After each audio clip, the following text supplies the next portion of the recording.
Welcome to the Ages of Rock podcast with your hosts Bill Algie, Dennis Talbot, and Alan Tate. We are three guys who have one thing in common, a love of rock and roll. Our goal is to talk about all things rock. We hope you find this show intriguing, funny, and occasionally highly opinionated. Enjoy! Welcome to the Age of Rock podcast. This is Bill Algie, Dennis Talbot, and Alan Tate. What's up, guys? How are you? I got the jazz hands. Got jazz hands. All right. Jazz hands. This is episode 124, and we'll be coming out on June 14th. 19. 2018. You got me jacked up. Stop that, man. We just pulled, like, was it 10 gigawatts or whatever we got back to the future? Yeah, we did. Anyway, it's coming out June 1.1 gigawatts. 2018. So that's when it's coming out. But tonight's show, we have a great guest, and that is Mark Kendall from Great White. That'll be it's a great program, so I'll stick around for that for sure. So we got some stuff we're going to talk about at the beginning of the show here. We're going to have a new segment tonight, and let's see, Alan. Oh, this is actually Alan. Look closely. If you're watching this on YouTube, look closely. Yeah, this is the only time you're going to see me tonight because I am in the interview audio only. Yeah, we had some issues technical with guy that we can't figure. He couldn't get himself on the. And I'm going to tell you right now, if you're going to make some comment about the ugly is gone, you're wrong because Dennis is still in the video. No, it was actually an issue with everybody's versions weren't the same as far as Skype. That's what we thought it was. So whenever we brought everybody up, somebody had to drop out. The bottom line is, who gives a shit? Because Mark Kendall asked us if he could come on our show. That was awesome. And Mark Kendall's face is on there, and he was a great guest. He actually was super duper. It was fun. I've only told everybody I could find. And people you didn't even know. It's like, hey, you know what? I was walking up to people. I was at the bar a while ago. I was just walking up to people. Do you know who was on our podcast? Mark Kendall was on our podcast. And they go, podcast? What podcast? What is a podcast? Like, seriously, I pass out cards and canned koozies, son of a bitch. So anyway. This is a good intro. You were at a bar. What were you doing at this bar? So I play bar trivia. I go with a group of people from work. We play bar trivia on Wednesday nights. So tonight, the last question. So if you want to play at home, here's the deal. The last question of the night is always a four-part question. Four-part question. So if you guys got pencils, you might want to write this down. Okay, it won't take long. Write it down. All right, so we're gonna write it down. All right, I got it. So it won't take long. That's what she said. Yeah, no. I got a little puppy and a little kitty thing. I can write it. So write these songs down. Okay. Okay. In-A-Gadda-Da-Vida. You know that song, right? Iron Butterfly. The End by the Doors. Hold on. You don't have to write it down right. You're the only one looking at it, dude. The End. Okay. I was trying to spell it right. Shine on You Crazy Diamonds. Okay. All Parts. Shine by Pink on Floyd. All Parts, okay. By Pink Floyd. Right. And Paradise by the Dashboard Light. Right. Put those in order by longest song to shortest song. Ooh, okay. I got that. Okay. Okay, Shine On is All Parts? All Parts, yeah. Okay, got all it. Parts. I got this right, by the way. Da-da-da. I'm ready. Hold on. Boom. I'm wrong, but I'm ready. And my third and fourth, I don't know. Let's see. I'm gonna go. God damn. I'm gonna go. Okay, I got it. All right, I got it. No. I'm gonna switch. I'm gonna put 3 and then 4. Now, see where you're messing up is you're not going with your gut longest instinct. to shortest, right? Okay, I know I done messed up. Okay, longest song. Shine On You Crazy Diamonds, all 3 parts. I'm out. Okay, that's it. 26 that's minutes. Number 1. Okay, number 2, In-A-Gadda-Da-Vida. Got it. Number 3, The End. Yes, I changed it at the last second. Number 4 is Paradise by the Dashboard Light. Yes. Okay, I got 8 minutes. I got Shine On and In-A-Gadda-Da-Vida backwards. Of course, I'm not I am not a Pink Floyd fan, so that's my excuse. I'm not either. I just remember somebody saying there was a song that was. I remember somebody saying at one point there was a song that was like the whole side of an album, and I thought that's got to be. See, I started thinking about The End and the Paradise, but then I remembered The End was never a radio hit. Paradise was a radio hit. So radio hit, even though that was a long album, a long song, it wasn't, because that's when he gets into that long. Yeah, mother, I would have thought they would it's have. I would have thought they would have put Bohemian Rhapsody in there because that's a long. that would be a good one. Yeah. I wonder if it's compared But that to one is Paradise. only like 6 minutes long. Yeah, it's only 6 minutes, only 6 something. So what is Paradise? What is like Paradise? 8. It's 8. Okay. Gotcha. Yeah, 8, All right. and then Inagata Vida is like 12 something, and the end is like 11 something. So what do I win? You win a can koozie. You get one out of your pocket. You get to stay on the podcast. Got one. I get the Kiss the Original album. Thank you. I appreciate that. There you go. That's her from last time. So last Thursday, I went to see Pop Evil, Cheap Trick, and Poison. Yes. We upgraded our tickets. We were at Ruoff Homes in Indianapolis. Upgraded our tickets. We had lawn seats. It didn't ever rain, but it sure looked like it was going to. They actually brought people from the lawn down because they were worried about people getting electrified. What is that? No, what is that called now? Again, you said it changes every year. What is it now? Ruoff Homes. RUOH. Deer Creek / Verizon / Cliption. Now it's what? Rudolph something? Ruoff. Okay, Ruoff. Gotcha. Yeah, you know what you do. Ruoff. Anyway. So Ruoff the red-nosed reindeer. Anyway, so we ended up with I think 12 row seats or something like that by upgrading. Cool. So we had great seats right in the middle. Yeah, great seats right in the middle. Actually, Pop Evil is a band I saw them a while ago open, and they were not very good. And I think they were really young. I mean, they were celebrating their 10th year anniversary. It might be like 8 years ago when I saw them or something like that. So it's been a while. Cheap Trick was Cheap Trick. They did a really good job. Robin Zander's son, thank you, Alan, for the info, was playing guitar, which was really cool to see him play. And he was backup singing. He played the whole time. Extra though, along with extra. Okay. Yeah, he was playing with. I thought it was Tom Peterson's son because he was. I don't know if Tom has kids. It's becoming a family. Yeah, thing, it is. Family it thing. Is. And it was really pretty Dax cool. Dax been playing. Yeah. That's well, Dax is Rick Nielsen's son. Right. Yeah. So I think so Robin Zanderson's got to be a teenager or something like that. He didn't look very old, but that kid could wail. I mean, he was flat getting it. So he gets it from his daddy. We'll just go with that. Right. And then when they played, they had a really good set this time. So much better set than I thought they had last year either time I saw them. So I was pretty happy. And then Poison came out, and there are people that don't like Poison, and I don't know. I really don't know why. They're a great party band, and they get people rolling, and it was really good. Pretty much a stripped down stage, nothing really big, some cool lights, but they did a really good job. And then the last song they did was let's see, it's a Kiss song. What's it called? Oh yeah, Rock and Roll All Night. That was their encore song. Are you serious? That's what they encored with at Rocklahoma. Wow. Yeah, and that's what they encored with this time I saw them before that. So it was pretty cool. And no confetti or anything like that, but right. they it was a good show. It was definitely worth the money, and we had a good time. So it was fun. Weather was great. Couldn't have been much better. So there you go. All that matters. Great. So let's see. You went to a show too, right?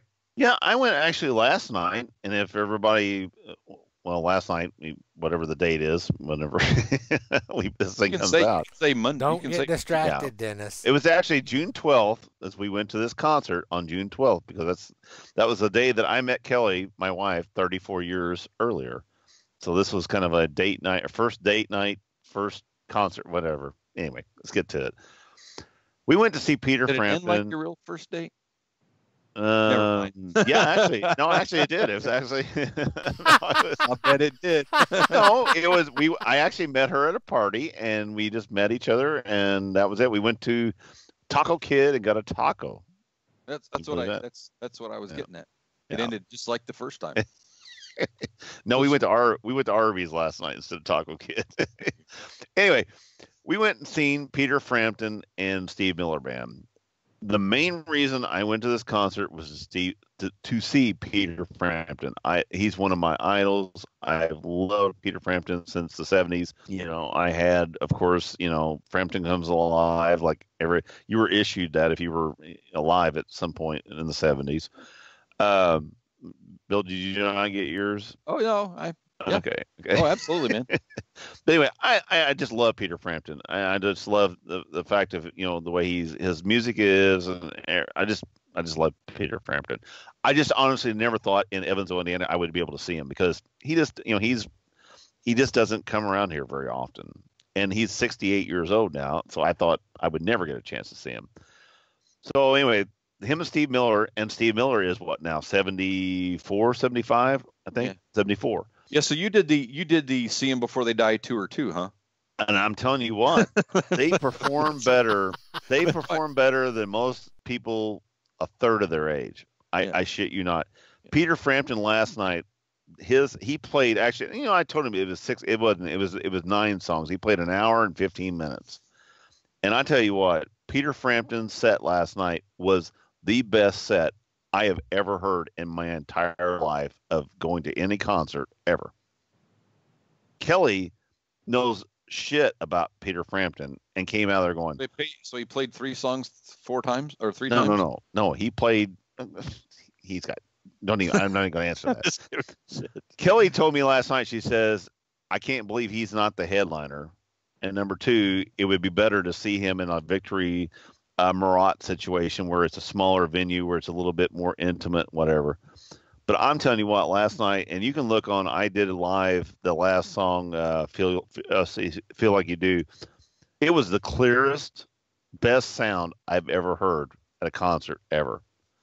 And just to see him pick up that the old Black Beauty guitar that was missing for 30 years, that's a story within itself. And I'm going to work on getting him on the show because I want to talk about that. That guitar is iconic as probably him. Well, him, and like I said, the red guitar from Queen, Brian May. Brian May's guitar. That guitar, and it came from the ashes. It's like the phoenix. It came up out of a plane crash, and it ends up 30 years later finding itself back to him. But anyway, that being said, his vocals, his playing ability, the band he had backing him up was just fucking amazing. I mean, his voice has not changed one fucking bit since the 70s. Steve Miller came out, did a great job also. I'm not a huge Steve Miller fan, and even Kelly noticed that he kind of changed some of his songs to make them a little bit newer. They almost had like a Jimmy Buffett kind of sound to them. I mean, they had kind of an island sound to some of the stuff. But other than that, Steve Miller is a hell of a guitar player. He actually brought Peter Frampton back on stage for 2 songs. They did these old Elwood. They did an Elwood or Edwin Woods, or a couple blues songs, and Peter sang both of those actually. So I got to see Peter Frampton again, which was cool for me. But they had a great jam session, and we ended up leaving. We looked at, of course, setlist.com. We found out that they were playing Jungle Love, and the last song was goddamn, I can't remember. But anyway, when Jungle Love came on, they changed it so much. We were already in the atrium. I said, "Let's go. We're out of here." So we went, and they did Jet Airliner. That was their last song. I heard they also did Abracadabra. That was one. You know what? And that was one that whenever it came up, I said, "Okay, here's Abracadabra." I said, "Alan would like this one." And it wasn't that bad. Honestly, I sit there. It wasn't even a bathroom song. We were kind of in the midst of a row, so I didn't piss, but during the break, that was it. I had to pee really bad after, because you know how I am anyway. So I had to, You can barely make it an hour with us. I don't know how you sit through a concert. Well, yeah, I did. I sit through a whole concert. So, but anyway, Steve Miller did a really good job. This is the first. Actually, I have a friend of mine that I work with who is friends with the keyboard player. Anyway, this was the first show of their summer season. So the backdrop that they had was brand new. A lot of their stage was all brand new. This was the first show of their start of their season, actually. One thing I did like about it, and Kelly and I both talked about this, there was no video screens whatsoever on the sides, back, zero. So it was like an old-fashioned concert. So you had to watch the stage. I would like to have been closer. We were in the corner, 3rd row from the bottom. So you could see the people, you just couldn't see faces. But there again, it was like going back in time to the 70s. It was like seeing Peter Frampton in the 70s. It was that good. I mean, well, you almost saw him in the 70s. Well, like Close. I said, yeah. But you're good. No, yeah, he's doing a lot of. He's doing some show. club show. I mean, he's been doing some like casino shows and that kind of stuff. And I've seen that too. I'd definitely like to see him. That would be cool to see. If you get a chance to see him, he's a great storyteller. Tells some great jokes, and he hates the fucking Grammys. He told him, fuck the Grammys. He's. Yeah, well, at least he didn't say some other stuff like some other people do on award shows. So that's good. We won't talk about that either. But anyway, no. But it was actually a very good show. We Kelly and I actually both enjoyed ourselves immensely. It was one of those. It was a surprise concert for me. I got cheaper tickets, thinking it was just going to be I want to see these guys before they go, and actually, like I said, Peter was the best show I've ever seen in my life. So great. There you go. That's good. So, all right. Cool. Speaking of the best show we ever seen. Best show we've been one of the best shows we've ever been a part of. Yeah. Here you go. Mark Kendall from Great White. Boom. All right. Tonight's guest is the one and only Mark Kendall from Great White. Welcome aboard, man. Thanks for having me. It is great to have you on the show. Thanks for reaching out and getting in contact with us through Melissa. She was awesome and very easy to work with, so we really appreciate it. It's great to talk to you. I have been a Great White fan since 1983, probably. Holy cow, man! For a day or two. That's awesome. Yeah, and I've, it's kind of funny. I've started collecting vinyl, so I've got some old vinyl as well, which is awesome. But I've been a huge Great White fan. I've always loved I love the blues rock that you guys do. Thank you. It's incredible, and your guitar playing is awesome. That's the blues part that brings it. So it's pretty cool. So great to have you on the show. It's funny that you go back that far because we didn't really start out that way. We kind of started out trying to, when we were young. Judas Priest and the Scorpions were kind of underground. They were under the radar. And we were kind of trying to be, heavy like them. And, we were a trio with the lead singer. And so as we kept writing over the years, my influences started to show up more. But really in the beginning, we were just trying to be like something else. You know what I mean? Kind of forcing the issue. Sure. So talk about your influences, Mark. What are your influences? Well, as a young boy, it was more of just the melodies off singers. My dad got me Cream when I was 9 years old. Cream, Hendrix, and The Doors. And when I was a real little boy, I used to sing along with their records. My mom was a singer. My dad played jazz trumpet. And they had a lot of music in the house, and I used to sit by this hi-fi and sing along. It's like the melodies for the music. It was like I heard it. It just blew me away. I loved it, and I used to sing with the singers. One song that used to stand out for me, and I've said it before, is "Girl from Ipanema." The da da da da. I don't know why, man. It just so my I've told the story before, but there was a band that used to rehearse across the street from me, and I used to watch them through this little side window. And I went running home, and the bass player was playing with his teeth one day, and I ran home and begged my dad to get me a guitar. But in the early years, I know this is a long-winded answer, but I want to get to it. Please do. It was really the singing. Even with Hendrix, I wasn't listening to the guitar that much, but I was learning chords from my neighbors.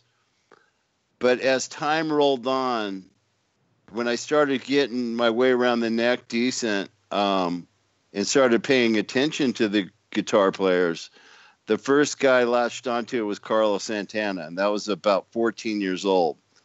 And he was like the only guitar player in the world for me.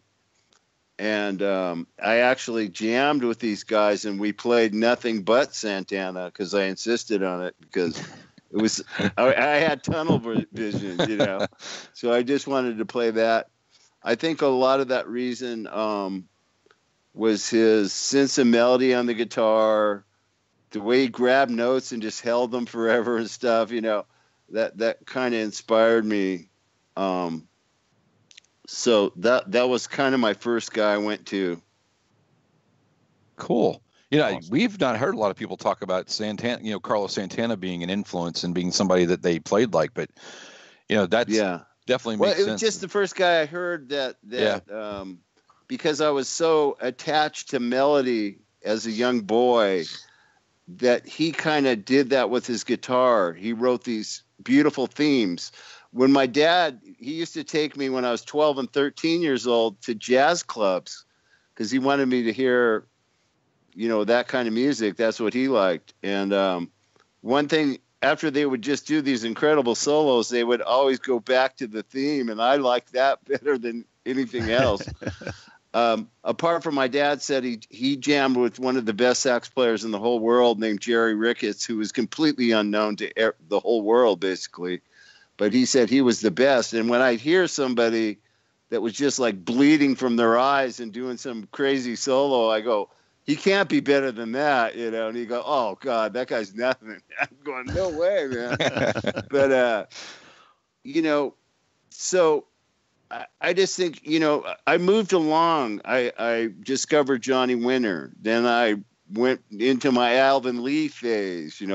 By the time I was 16, I was playing I'm Going Home note for note, So I was kind of fascinated by a little more of the, a little bit more of the shredding of the time, if you will. So I kind of, went from that to Blackmore to, all of a sudden here comes Billy Gibbons. I loved him.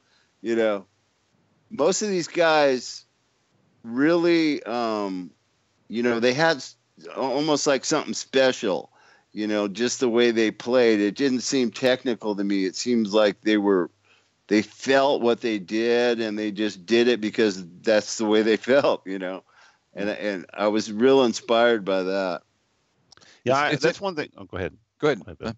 No, that's one thing that I do like about your playing, Mark, and that's one thing I always noticed about Great White was the fact of, there's people out there that can play a million notes, and there's no feeling behind it. But it's harder to sit there and play 35 notes and put a lot of feeling behind it. You know what I'm saying? And that's one thing I always like about your playing is it's very melodic. And it's tasty. You know what I'm saying? It's just one of those things where it has feeling behind it. It's not just throwing, especially you guys back in the 80s, when like Once Bitten came out, you guys were, everybody was in the shredding and all this bullshit, and, a million notes a minute, but you didn't. Rock Me, that was a perfect song. The way you went into that, you had a little trill here and there, but it was tasty licks. You know what I'm saying? It was very well done and melodic, and I love that kind of stuff. Well, I can say this, and this goes back to my dad and the jazz thing and all that, is I am completely blown away and completely impressed by technical skills of a shredder, if you will. Right. Just about anybody. But one thing I think it's a disservice for them to only do that. Right. When you give me nothing to remember or whatever, I just think shredding should be used. Those kind of skills should be used as a dynamic, Sure. To because you're really not doing a lot for the song, at least with the kind of stuff we do. My idea is always, what can I do to make this song the best it can possibly be? You know what I mean? My singer gets to sing all these cool melodies. Why can't I, and use the shredding almost like a dynamic, a surprise, like a comedian would, saying an F-bomb. He wouldn't just say that every other word. He would use it as a shock word. So I like to use anything that's fast and shredding or whatever, more like for shock value. Right. But when you're just shredding, technically, I'm like going, dude, how can you do that? That's amazing. I'm blown away. But after 3 minutes of it, I'm like, okay, where do you go from here? Like slower, or what happens now? So I just think, guitar players like the George Lynches and the Paul Gilberts and these guys, they do both, which I think is the right way. You know, I'm not here to say shredding's bad. I'm just saying if you use it effectively, it's more effective. No, I agree with that. I agree with that. That's why I like your playing. That's one thing I've always liked about Great White is the way you handle the leads. Like you can, you have your parts where you're tearing it up, and then you lay back, and there's that blue. There's always that kind of that blues that always comes out. You know what I'm saying? Yeah. And all your stuff, all your music is good guitar rock, but I always consider it blues based. And this is my take on it. But that's why people, people like Eddie Trunk have said, that's what kind of separated us a little bit was those blues. And it's not like we're a straight ahead Johnny B. Good thing. It's you hear the blues in the music because everyone in the band is influenced by something. My keyboard player, guitar player, Michael Lardy, is more into the softer side of music. He likes Elton John. He likes, Billy Joel and stuff like that, real songwriting. And, so there's that side of the band. And then, I can't even go in my drummer's cars because it's just like death metal, the whole car shaking, people are getting out of the way on the road because the vehicle's like shaking everybody. And so he's into that more heavier stuff. And so when we get together in a room and we play, you just go like, God, I hear the blues in there somewhere, but there's like keyboards and the singer, it just makes a certain sound. My influences are from more of the blues side of music, guys like Trower and guys that play, kind of pentatonic orientated, squeeze a lot of notes, play from the heart, the soul, whatever, you know what I mean? That's what made me want to play, guys like Billy Gibbons. And as far as my teenage influences, that's what kind of made me want to go full-time guitars, those guys. It wasn't to get chicks? Yeah. Well, they say that, to get chicks. It's always to get chicks. I suppose, yeah, that's a good way to go about it. But, we always had kind of a dream, we have all these heroes and, we used to pretend like we're doing interviews, the singer and I. It's so funny. We'd have cassette players. So how'd the band get together? Everything was like this pretend, almost like a little kid pretends in the sandbox, like he's talking to somebody. We used to pretend in his living room that we were playing the Forum in L.A. Forum, good night. It was just, well, and Dennis all that and stuff I would happened. both. That's the funny part about it. We did end up playing there. That's Dennis awesome. and I would both be liars if we said we never did the same thing in our living rooms. Oh, I done it. Trust me. I think on Anybody that's ever held a guitar in his hand or wanted it was played in a cover band has done that. Trust me. Oh, you got it. You got it. If I you told a don't, story a couple of weeks ago where I had boxes set up that were different sizes and shapes and was drumming in there because I was like, and I can't play, I can't drum at all, but I could then, Like, you're a box drummer. I was a box drummer. That's right. Now I can play a cowbell. So shut up, Pies. Is that a beat boxer? Yeah, whatever. It's a box beater. Box beater. Okay, Mark. Your new album, Big Time, came out in June of 2017. Your first single was Big. Well, it was Full Circle. Full and the first Circle single is the album. The single is Big Time. Alan is an idiot, but everybody already knows that. Anyway, okay, what was the inspiration behind the song Big Time? Just kind of like what I was just talking about. It's like, when you're a kid, you have a dream, to one day, for us at least, it was the Forum, to one day be on the Forum stage where the Lakers play, where all the bands, where I saw Ted Nugent flying through the building, where I saw, Zeppelin, it's just kind of a dream of a teenager to do something like that. And, it's almost like a song to inspire people with a dream. You're ready for the big time, you're ready for the spotlight, it's so that's kind of how that came about. But the special thing about this album was going back to, like you're saying, you're known about us since 82 or 3 or whatever. Our very first producer was Michael Wagner from Germany. Mm-hmm. Right. And we went back all these years later and went to Nashville and recorded with him. And, going back that far, he'd only done Accept and I think a Dokken demo, and he recorded bands live. So obviously he had honed his skills because the Accept stuff sounded amazing. But then you go back to him 30 plus years later, and he sold 100 million records. He's done Ozzy and Metallica and all these, most of the bands from our era. So now he's really got a handle on things, and he's a taskmaster, and people go to him because they want to sound like the kind of production that he provides. So that was a lot of fun, and I didn't know how I was going to feel because I'm kind of easily intimidated, not playing in front of 150,000 people, but playing in front of like 2 people. That has always bothered me in intimate settings where there's 8 people watching me play acoustic, and so I didn't know how I was going to feel playing in front of him, playing my best guitar, feeling free and all that. But his personality just made me so comfortable. He's just a great guy. So it was just a great experience. Great. That's cool. I can't, I think we've seen Michael before on a couple different occasions at things, and we want to try to get him on the show too sometime to just have a chat, because he's done some sure he'd love to do amazing sure stuff, and he's been really cool. A couple times we've had a chance to talk to him. So what was it like going back to him? I mean, was it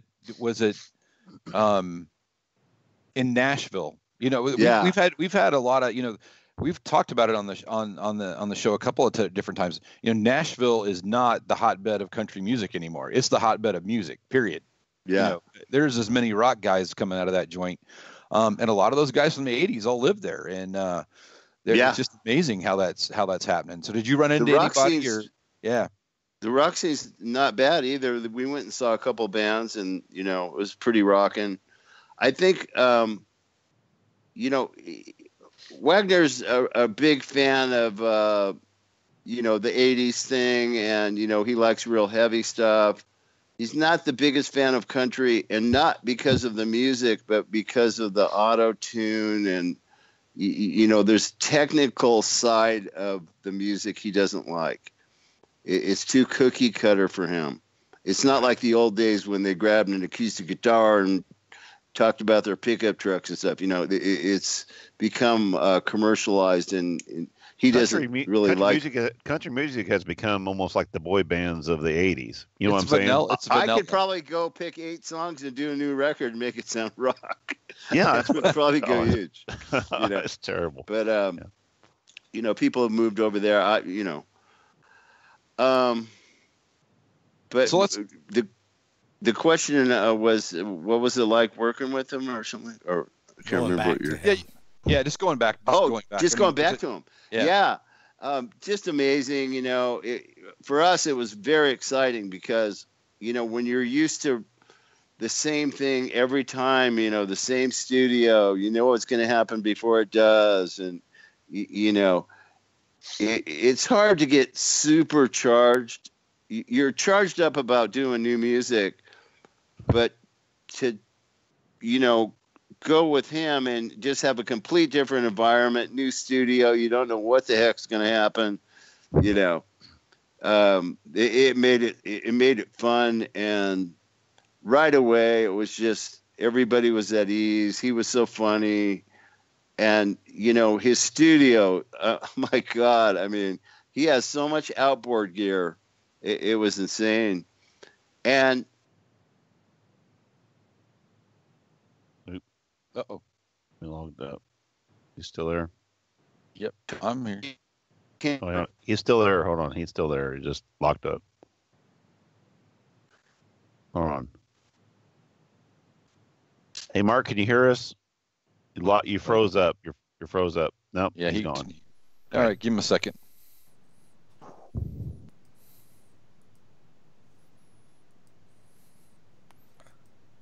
Well, try to pull him back in.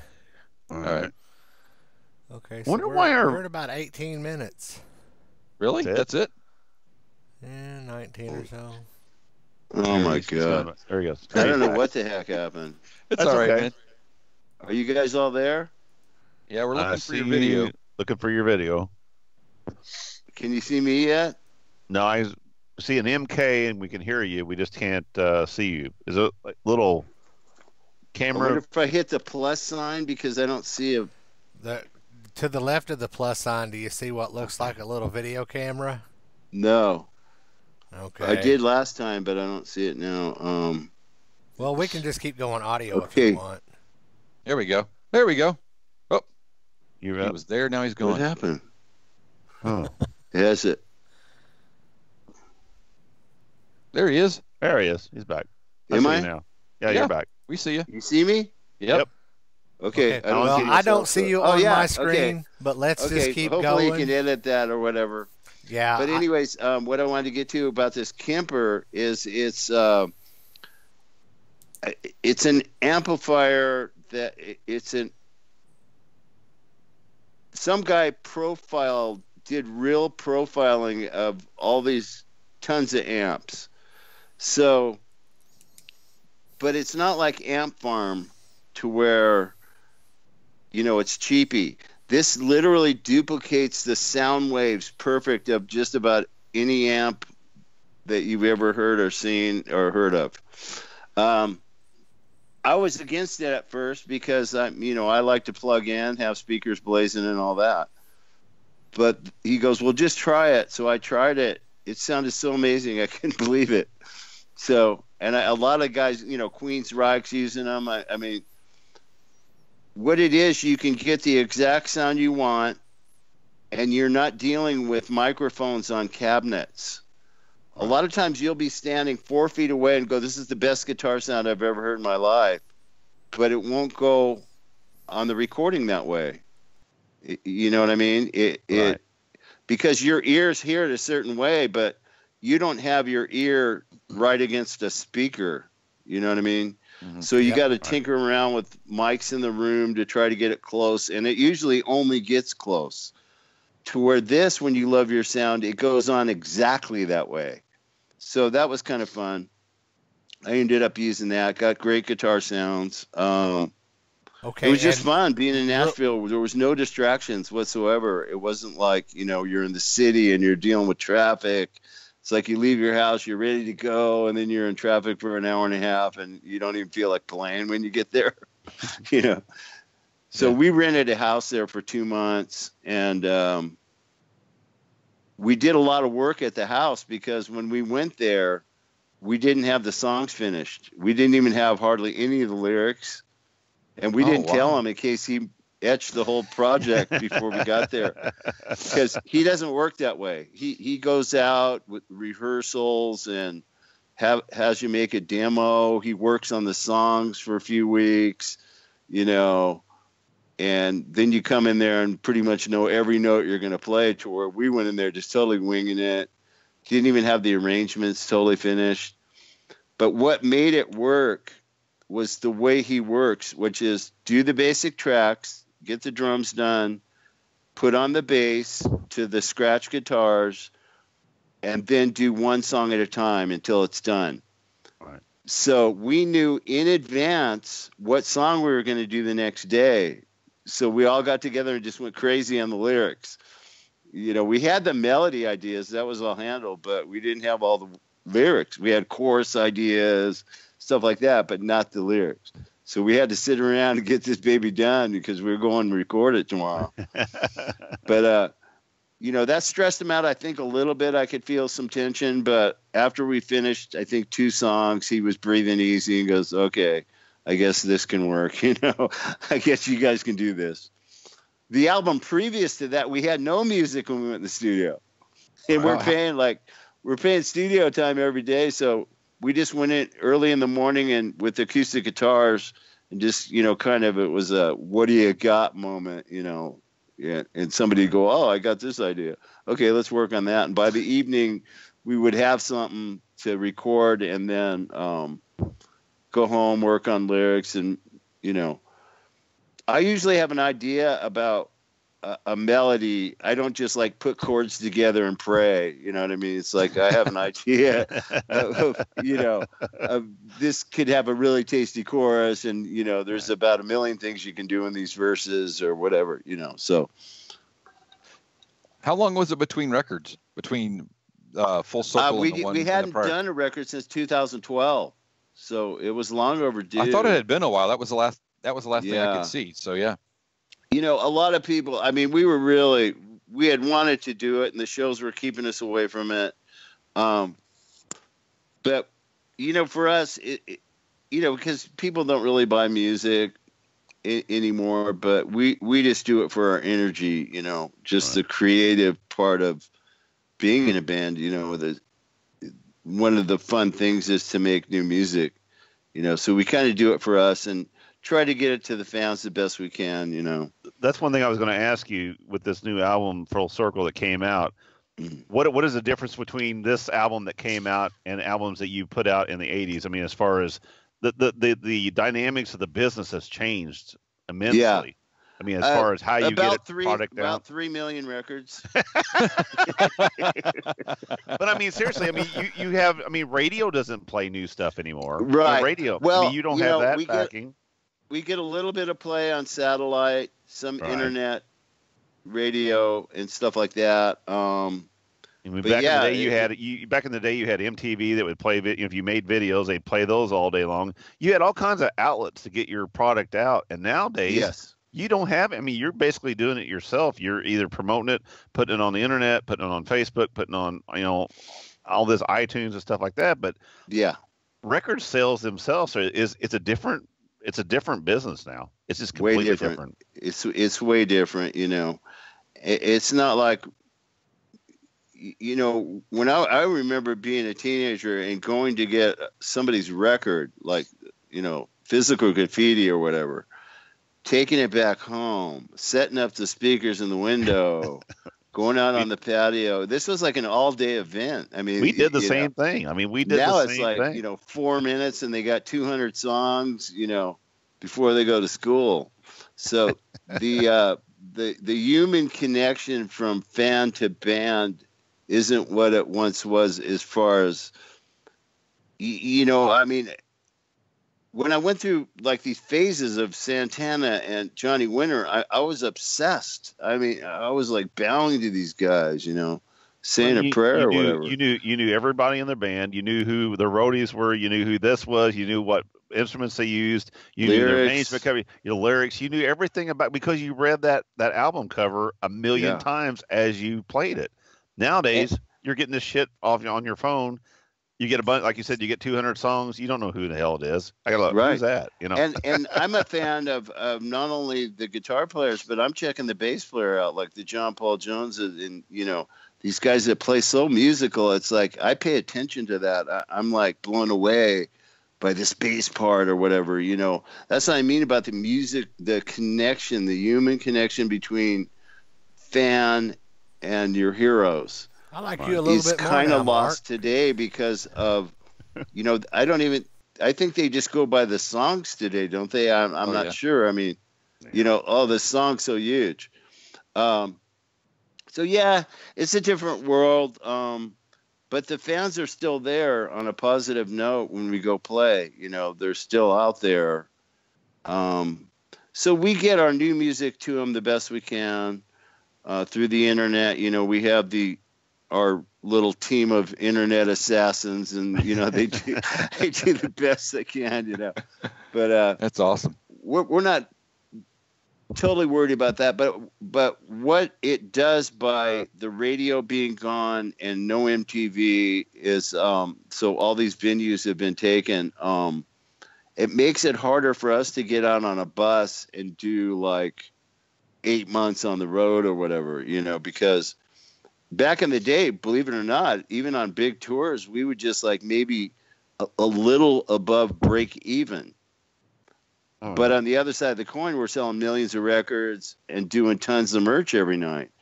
So we could pay for hotels and the bus gas and the drivers and crew and trucks and, merch guys on the road and all that. We could pay all those dudes and like break even and be fine because of the other stuff happening. When you strip away the music sales, it's tough on bands to get out there. I mean, a couple have been able to do it, like this Def Leppard tour with Journey.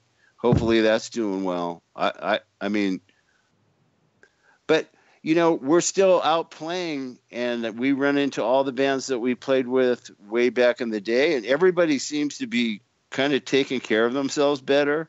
They're playing great. I mean, we just played with Queensryche and a couple other bands, and I'm checking them out, and man, everybody's like playing better than ever, so that's great to see that. Everybody's probably some eating. of them are a little more sober. Yeah, they're eating that's better. Beer before the show. Right. I mean, they're eating better. They're taking care of themselves. I mean, like the excess of the 80s and the 70s, when they were just everybody's burning the candle at both ends, plus the middle, and maybe all the way down the side. Every day. Imagine we're playing 5 nights a week, and we have 4 cases of beer, 3 or 4 bottles of Stoli, and it's like gone every day. I mean, it's just sick. Yeah, you can't keep that up. But I guess when you're 30, you can kind of get away with it or whatever. But yeah. But I even got pain back then. I mean, I don't even drink anymore. I mean, it's completely yesterday's news for me. A couple of minutes ago, you talked about not getting MTV Play anymore. In my eyes, your biggest MTV hit was Once Bitten, Twice Shy. And, of course, that's an Ian Hunter cover. Was that song a song that the band chose to do, or did the record label kind of push you to do it? No, it actually happened quite by accident. We had come off a pretty big album called Once Bitten, which had Rock Me, Lady Red Light, a lot of big MTV songs.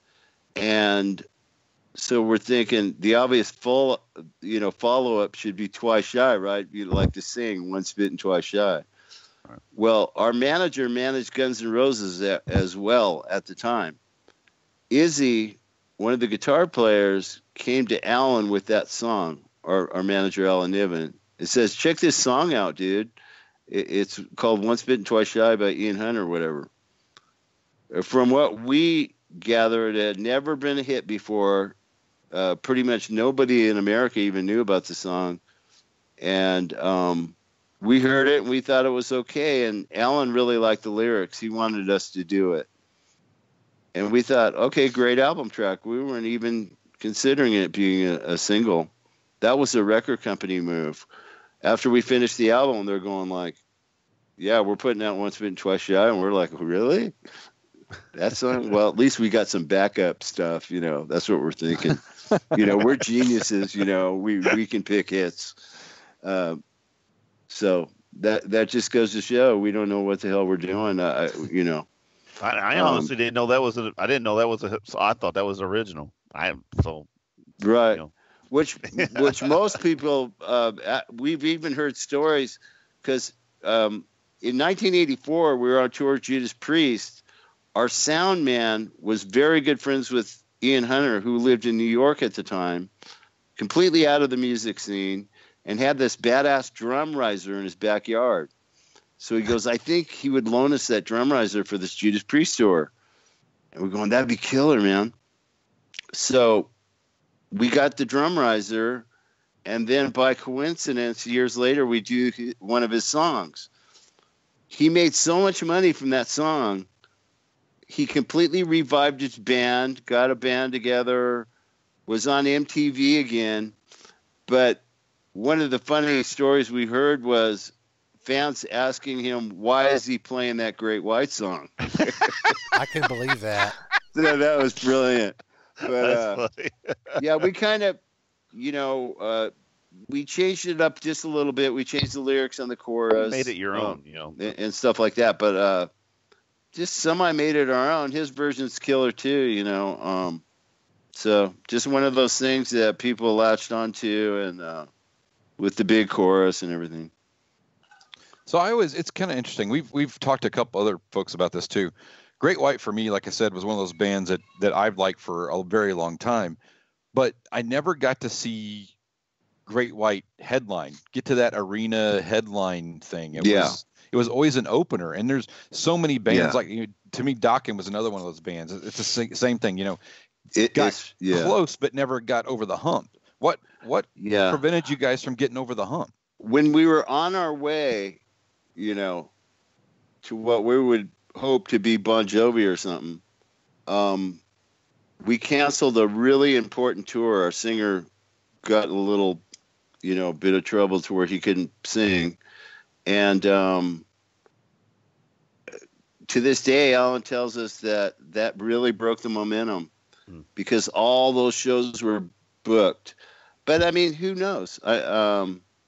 You know what it is. I mean, you know, we headlined mid-size, like 5,000 and 6,000 seaters. That was all going good. We brought out bands like the Bullet Boys and some other band from Europe, and we're selling out every night. And then we had a big tour booked, and then when you cancel on all these promoters, they you know, I don't know if they don't like to give you a second chance or what, but maybe that seemed to really break the momentum. So it could be a little bit of that, but I'm definitely not into excuses. I mean, you know,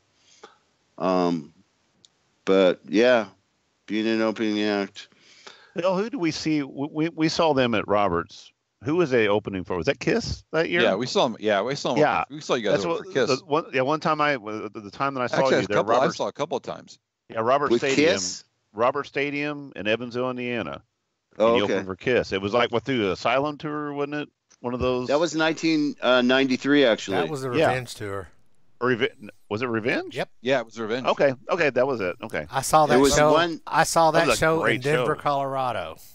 I saw it in Evansville. It was a good show. Oh, I remember that gig. You know why? Why? Because I was having a hard time breathing after 4 songs. I go, what's going on? The altitude there will kill you if you're not ready for the altitude or whatever, it makes it hard to get used to the breathing because of the thin air or whatever.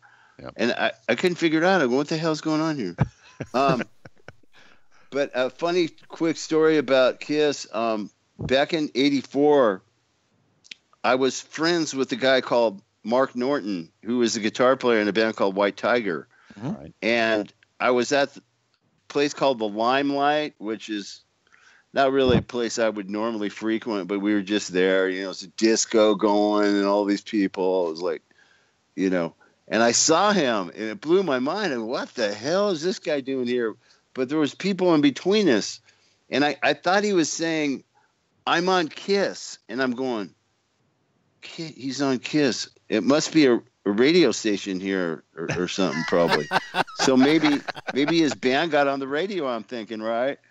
And then as we get closer, he's going, no, dude, I'm in the band Kiss. I'm going, get out of here. No way. And I guess he had changed his name. He's Mark St. John now. Yeah. The next day I went to his house and we jammed, you know. Mark was a great guitar player. If you sit next to him, my God, he really knew his way around the neck. He's really great. In a band format, he was about 70% of that. But if you sit next to him, he'll blow your doors off. Well, that album, I listened to it, and there's hardly any solos. I mean, it's basically kind of all rhythm. And right. So he said they really held him back. And he woke up one morning, his hand was swollen. Mm-hmm. And it took about 3 or 4 weeks for it to, I guess it was a form of tendonitis or something. Was it Reiter took about syndrome? 4 weeks to heal. Or something? Yeah. When he went to go back to the band, they'd already had Bruce Kulick. They just very coldly said bye. That was a dream for him to, you know, to have something go his way. I felt bad for him. Wow. That's unfortunate. That's a very tough break. Yeah, it's, you know, and that's as Kiss fans, you know, it's kind of funny because this show ends up circling back to that at some point because that's our commonality. but you know, that's somebody that nobody got to see play. I mean, very few people got to see him play. I mean, that's not pretty much. It was all about doing the album, and I don't know that he even played with them live. I didn't get. He played a partial show. Didn't he play a partial show? I think he played like couple one and of a half small, shows or yeah, something. couple shows. And then Bruce came out and played the rest of it because he was having so much issues with his hands at that point. Oh. So, anyway, Yeah, it was a shame because he had a full recovery. I mean, he was fine, but it took 3 or 4 weeks, and those guys, I guess they like to keep things moving. Right. But Well, anyways, I that can just tell you- reminded me when you were talking about Kiss. I remembered that. for a couple Mark, of you know. guys, it's all about the cash register ringing. You know, I'd love to see bands when we were up and coming, you know, see bands make it. Van Halen was the first one to go, and I was thrilled. You know, some other bands might have been jealous, not me. I was like, whoa, this can actually happen. I can't believe it, you know. Because I saw them 3 blocks from my house for $1 in a backyard. Or a junkyard, Wow. actually. It was a junkyard. How cool is that? David Lee Roth was in the band, but I had heard that he just got in. He just got in the band. And I loved him right out of the gate. A friend of mine had seen him a couple times. Then I kind of followed him around. I'm going, these guys play like every night somewhere. What the hell? How can they do this? You know, they just played everywhere, and I don't think they had management or nothing. They just called on the phone. That's what David Lee Roth told me one time. Because me and Ed, we just get on the horn, you know, call whatever. So I guess that's how they got their gigs. I can imagine We tried to Dave did that copy thing. their work ethic because I'm going, you know, let's brainwash people into liking us, you know, just play everywhere, you know. Yeah. We played free so much. It was just ridiculous. Wow. But so you had mentioned earlier that Billy Gibbons was a big influence. Have you met Billy? Have you had a chance to sit down and chat with I've him? met Billy a couple times. Have you played with him? Yeah, we've done a show with ZZ, a couple shows, but one of his crew guys used to be our crew guy, used to be our tour manager. So he hooked up the one-on-one with Billy. It was so badass. I'm thrilled when I meet my heroes and they're soulful and down to earth and killer and just nice. It's the greatest feeling ever. And he was so sweet, man. And he even emailed me that night, but I wasn't home for a couple days, so I didn't get the email until I was home. That was back before we had the email on our phones and all that. I think I don't know. I remember having a flip phone, so I didn't, you know, do email on the phone. I got home and realized he actually emailed me that night. I can't believe it. You know, this guy actually remembered even talking to me. Then he invited our family and friends down to watch him play when he played in Palm Desert, which I lived at the time. So, yeah, he's just sweet. And the one thing I love about Billy, you know, he's in his 60s, and I was in Reno, and there was this music store that had a vault at the bottom with all this vintage gear. I mean, just millions and millions of dollars in vintage gear, from guitars to old pedals. This guy told me Gibbons was down in the vault for 4 hours checking pedals out. I mean, come on. This guy's working on his sound, you know. It's really inspiring to hear something like that, to where this guy cares enough he's still trying to find something, you know, that's going to kind of blow him away or whatever. So I don't know. It's really cool. That's dedication to your art. You know, your statement, I think, is very true. Exactly. We've been very lucky in the last year on this show. We've been up for we're working on our 3rd year, right? So we're beyond. It'll be 3 years in October. But you know, started out really slow. We've now gotten some guests on and some great great folks like you. And we've not had one person on here yet that has been a jerk or a snob or difficult to deal with or anything. Everybody has been very cool, and we've been very lucky. I mean, I've heard the stories about people that are just difficult to work with, or you know, you can't. Here's the list of questions you cannot ask, and I think a lot of that is usually people that think they're supposed to be upper echelon, but they're not quite there. Those guys can be a little testy. But if you go meet like Jimmy Page or something, he's probably going to be the nicest guy on earth, you know, because they kind of they don't have to worry about how great they are, you know. They're just kind of just there, you know. But even Johnny Winter, I have a lot of one-on-ones with him I was been on his bus, hanging out, telling him stories about being a young teenager and what a big deal he was and stuff. And I was actually on you guys' especially Still tour Alive bus and Well, once. that album. Oh my God. Yeah, tell us. I was actually on you guys' tour bus one time. Oh, really? Yeah, in 1999. I don't recognize you. Yeah, I'm sure you don't. I'm probably not the kind of people you had on the bus, because I can tell you, I was on the bus pre-show because I saw what was getting on the bus show. Well, quick funny story. Don't be spreading that in the show. Quick funny story. It was in 1999 in Indianapolis, Indiana. It was at a bar called the 8 Second Saloon, and a real good friend of mine at work was Jack's wife's grandmother. So she asked my friend, because she was like 80 some years old, would she take him to Cheryl take Mrs. B was her name, to see see you guys at the 8 Second Saloon. I'm like, I'm in. I will help in any way, shape, any way I can. So this is my first time ever getting backstage. So I'm so excited. I've got my great white my great white sticker on my shirt and all that kind of crap. And so here we are. We parked the car, and I'm not kidding. This is going to be so funny. We're walking up the ramp to get our passes and stuff, and I'm carrying 2 pies because she made pies for you guys. Yes, apple pies for you guys. Oh, okay. There were 2 or 3. So my first time to get backstage or to get on a tour bus, I'm the pie guy. That's amazing. Awesome, man. And it was pies. But we did meet later that evening. But yeah, it was pretty cool. It was my first experience like that. And it was a really cool experience. But that's awesome. It was funny. I know we toured with Poison in '99. That was probably something else we did or something. Went off headline. You guys were a headline show. It was like I said, it was at a bar. So that's impressive. Headlining a bar. I mean, you made it. You weren't with Poison. You were right. Yeah, and you were the headliner. There were 2 other bands ahead of you.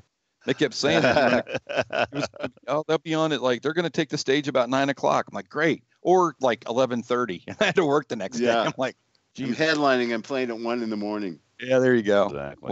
Whatever works though. Mark, are you guys going to be touring this, or are you going to be going out for this full circle? Yeah. We've been playing shows. We play about, 60 shows, sometimes 70. And then you add in Europe. We'll usually, this year we're going to try to do 6 or 8 weeks over there so we can go to Australia, South America. China's been talked about. We got some offers there. Cool. And a proper tour around Germany and the UK. The fans have been barking quite a bit on the internet saying win. So we got to get over there. That's good. When we can throw in festivals, it makes more financial sense than to go play like these mid-sized venues, and there's a lot of plane flight costs, and it's just crazy. But it'd be fun to get over there. But yeah, we just fly in. I mean, like this weekend we're playing with Queensryche and Warrant in Albany, New York, and then in Arkansas. So it's not like the old days where. How far is the drive now? 220, Okay, I'll be sleeping anyway, so don't wake me up when it gets there. Now it's 4 a.m., you got to be in the lobby to go fly in a plane, do sound check, and then take a power nap and whatever. Alan is all about a power nap. There you go. That's a fact. Yeah. We play for free, but they pay us to travel, I guess. Yeah, for sure. So, Mark, where can people find you? How do they get in touch with you? How do they find where the band's on tour? Well, actually, one other thing I'd like to mention. Well, first, our website's officialgreatwhite.com. Okay. And, we got merchandise on there and everything. The album's available there and iTunes and Amazon and all that. But on Amazon and iTunes, it's just only the music. We figured since we were going to be with Wagner, we thought it was going to be pretty special. So we hired a camera crew to film the whole 2 months we were there in the studio. So we're literally writing lyrics while cameras are rolling. You know what I mean? So it's pretty hysterical to watch the songs grow. But we thought it'd be, a good addition, something extra, maybe give people incentive to want it, and also bring the fans in the studio, because we never allowed anybody, not even friends, could come in and see us record because we're too nervous. I understand that completely. So we documented everything, and we're including a DVD with the album, so it's a 2-disc set. Cool. Anyway, so you can get that on our website and stuff. That's basically it. But we're on Facebook. I believe they had to call our Facebook Great White Band, because if you pull up Great White, you're going to get hit by a lot of Jaws action, sharks. And, so you got to put band. We need a bigger boat, kind of thing. You put in Great White, man, it's going to be difficult to find a band in that. So we called the Great White Band. Then we got our own personal, we have a Twitter as well, Great White Twitter. And, I'm just Mark Kendall, be my friend. Okay. Snapchat me, whatever. Be your neighbor. I have Instagram, Twitter, I'm not hard to find, I'm not hiding anywhere. But you don't have a flip phone anymore, right? I don't have the flip phone. I don't know what happened to that damn thing. He can get emails now on his I used phone. to like it when we had to use calling cards. That made everything a lot easier. Oh, yeah. We can actually use the phone booth if you can ever find one of them anymore. I can tell you one thing, man. You better play good when you're out there, because it's on. Within 2 minutes, you're on the internet, and if you're fumbling around, falling down or something, people are going to know it. Does that bother you as an artist? Not so much, but one thing is, I always hope that people hear it, understand that it sounds nothing like that if you're at the show. I mean, we're not like distorting people's ears with bass, I mean, it's a tiny little microphone on our phones, and you get pummeled with bass, and it's distorting because the guy's too close to the stage. I mean, you're really not getting a very good picture. Even visually, it looks a little cheapy sometimes, and it's really not. Like, the production's killer. It just doesn't sound good on a phone. I'm in a cover band, and we'll have people tape us, and they'll post it on Facebook, and I'm like going, why take that shit down? I said, it doesn't, I know it sounded better than that. It just doesn't sound right. Doubt. It's like, then you start second guess yourself, man. Maybe it's like, do suck, did we sound like that? Did we sound like shit? Oh, I've been there, dude. I'm going to quit telling people how great I am. No, I cringe when I see a video of us on Facebook. I'm like, or on YouTube, I'm like, oh Jesus, is this going to be good or bad or what? That's the only thing, But I think the fans hear enough music in that format; they understand that, True. This isn't, world class recording or anything. And you know what? Put your phones down and just listen to the music. That's what I've been doing. Yeah. I go to these concerts. I used to tape that shit every once in a while. I used to tape it. I'm like going, you know what? Fuck this. I'm going to put my phone in my pocket and I'm going to listen to the music. That's awesome that you can do that, because I'm kind of addicted to looking at my phone just like everybody else. Right. Everywhere you go, people are just buried in the thing. Sure. But it is nice just to, not deal with that for a show, so you can see what the heck's going on, not through your phone. And everybody, you see them, all the first few rows or whatever, they're all doing this, Well, that, and I tell you, the other thing that bugs me too about live shows anymore is the big, ginormous screens behind there. I find myself that I'm sitting there watching this screen. I should be watching the stage. I'm almost watching television while I'm at a live concert. And I wish I don't like that. I wish I try to not watch the screen and watch. We use our backdrop all we can. Sometimes they have those screens and they it's, I guess, a semi-demand that they use it. Right. But if they're used really good, like the Scorpions did a pretty good show where they have things going on that involve the song. But I know what you mean. I just want to see people sweating it out, playing live. And exactly. You're old school like me, man. That's Yeah. why we don't change anything but the way we write songs. I still put, songs on tape. Well, I'd use my phone. That's the only thing different. I used to have micro cassettes, Right. and I put my ideas on that. But now I use my phone. It's the same thing. Sure. And we don't email each other our parts either. We actually get together and play. So at least we're still old school. We're not changing anything. Before we end, I want to share with you my favorite Great White album, which you probably will be a little surprised with, which is "Can't Get There From Here." Oh, right on. Yeah, good album. And I actually have a 17-year-old son, and that's on his iPod. Right on. It was a good album. It's the first time we'd ever worked with Jack Blades, and man, his energy was insane. And man, he's just so good at coming up with things and ideas. He jumps around like he's 15. Pretty crazy. We recorded that on his ranch. He calls the studio the barn because it's actually in a barn, and it's real nice though. Just great. And we had Myron Grombacher play drums on that album because our drummer was sick at the time. He came in. It took him 2 days to do everything. And he hadn't heard the songs ever. And these guys have mathematical minds or something. You play something once, okay, let's go 1, 2, 3, 4. Really? You don't want to take it home and listen to it and work on it? No, I got it.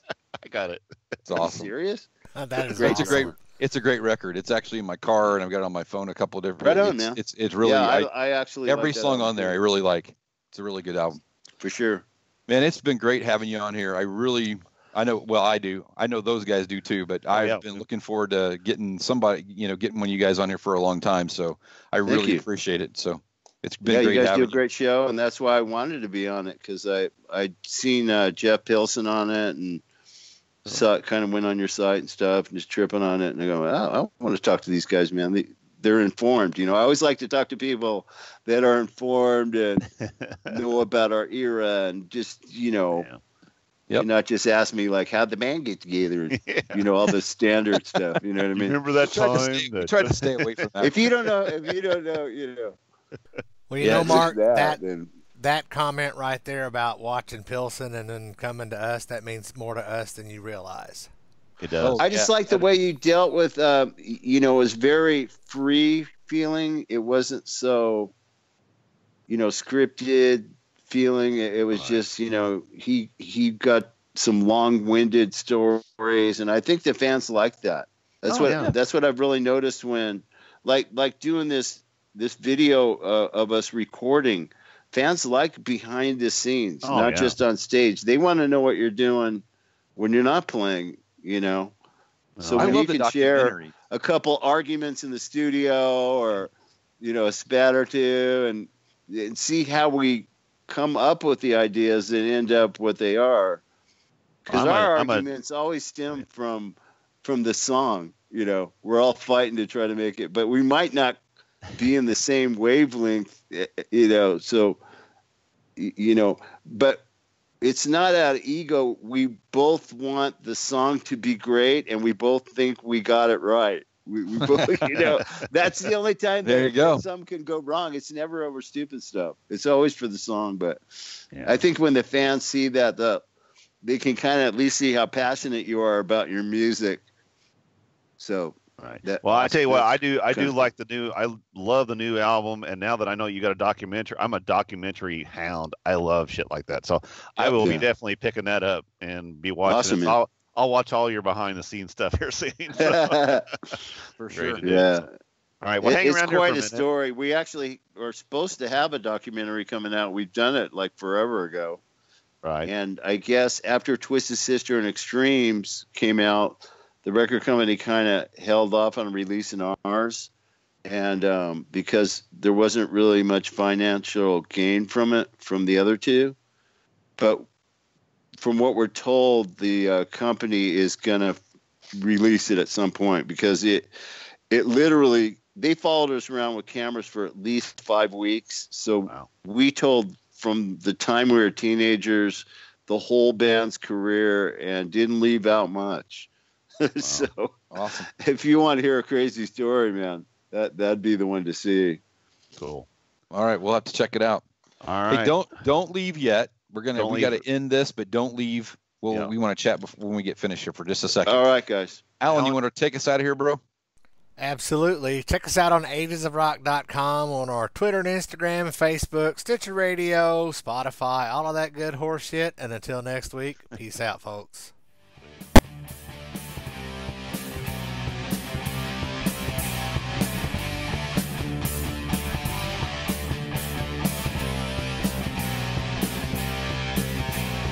Thanks for listening to the Ages of Rock podcast. If you haven't done so already, be sure to subscribe to our YouTube channel, like us on Facebook, and most importantly, tell all your friends. Remember, you're never too old to rock. Until the next episode, peace out, folks.